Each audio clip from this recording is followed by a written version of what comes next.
Social media world, Shane Krauser coming at you from Gilbert, Arizona. And I'll tell you, I got some things on my heart and my mind that I want to share with you. You know, I don't get on social media all that often. In fact, most of my friends on Facebook and the people that I follow on Twitter or Instagram or that I'm connected with on LinkedIn, I don't even know you. I suppose so long as the profile looks legit, we're buddies.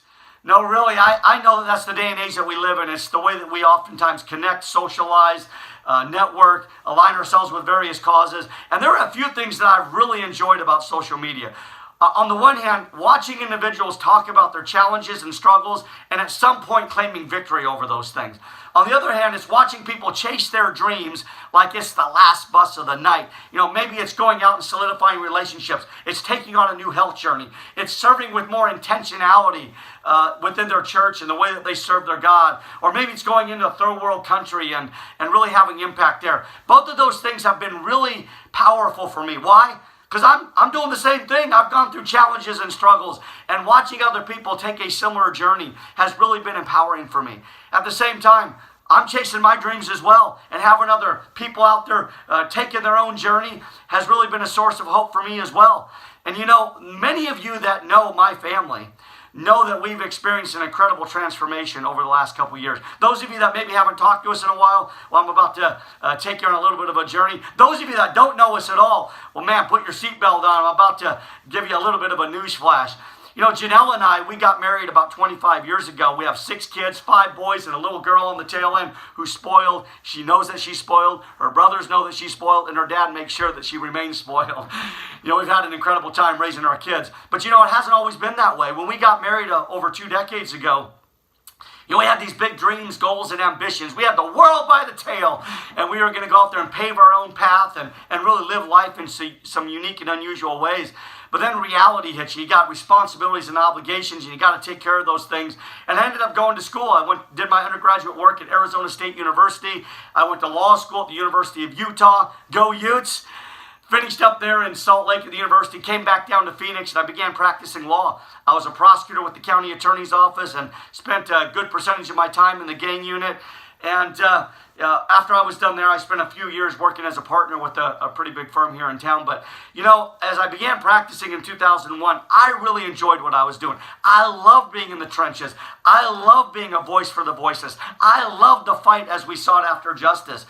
But I didn't enjoy it at the expense of the things that I love most, like my family. And, you know, in 2008, I had an experience that really was transformative. It changed the trajectory of my life.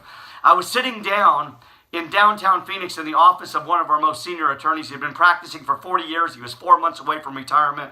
And he asked me a pretty profound question. He said, "Shane, what's your dream? And what do you want your life to look like?" And I tell you what, I started to spin the dream like nobody's business. I told him about how I wanted to world school my kids. I wanted to take my kids out of school, and I wanted to educate them on the streets of the world. History, food, language, culture. I wanted them to see those things for themselves, not just read about them. I wanted to run the streets of Africa with orphans and be a source of light and empowerment and giving them the tools to take ownership over their lives and to live life in some pretty prosperous ways, to engage in some culture-shifting activities.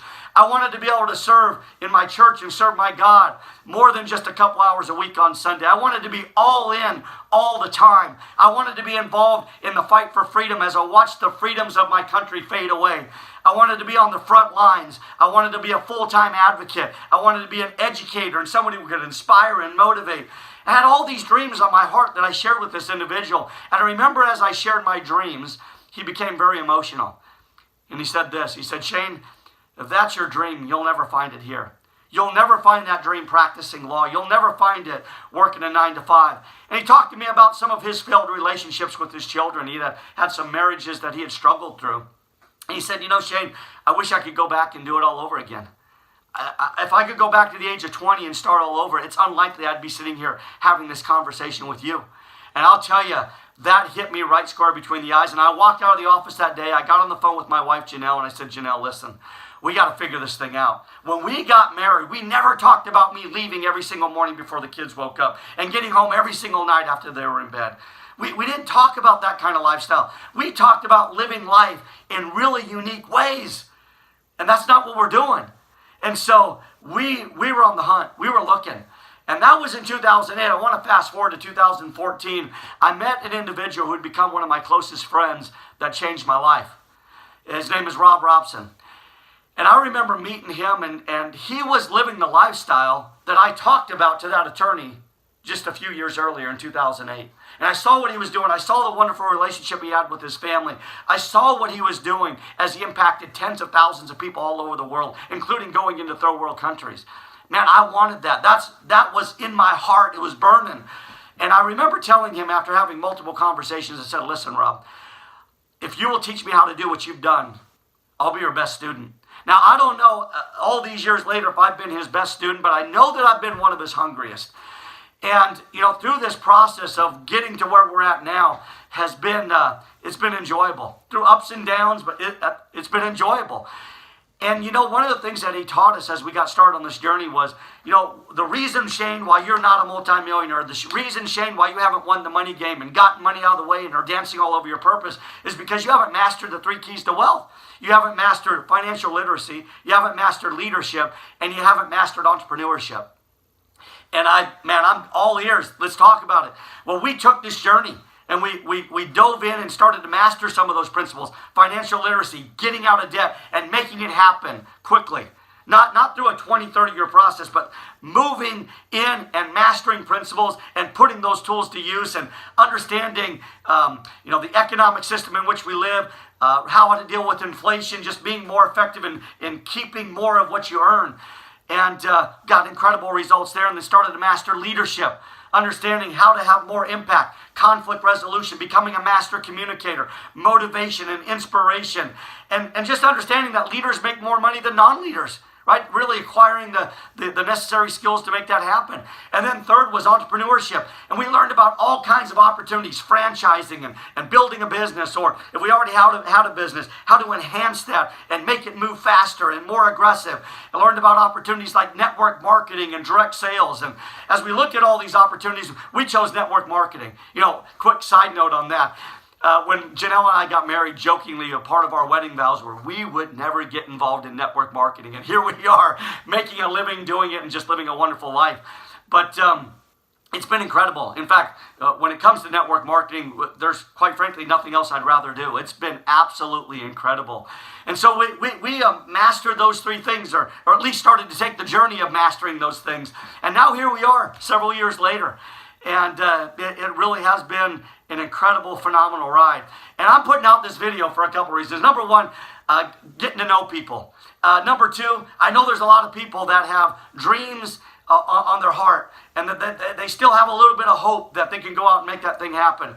And I'll tell you, if anybody's interested in the journey that we've taken, there's some of the tools that we utilize to allow you to kind of analyze what is it that you need to do to start to take this journey that will allow your dreams and goals to become a reality. I'd be more than happy to tell you what we've done. In fact, I don't even need to talk to you.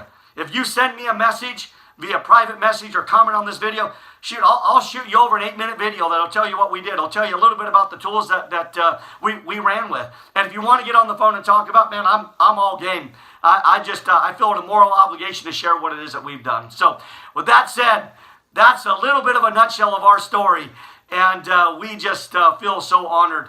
That God in His grace and mercy placed us where He placed us, that He allowed us to really go out and chase some dreams at a really high level. So with that, guys, go out and chase your dreams. You get one shot at life. You get one lap around the track. It's one at bat. That's it. And let's go out and make the most of it. Appreciate you tuning in.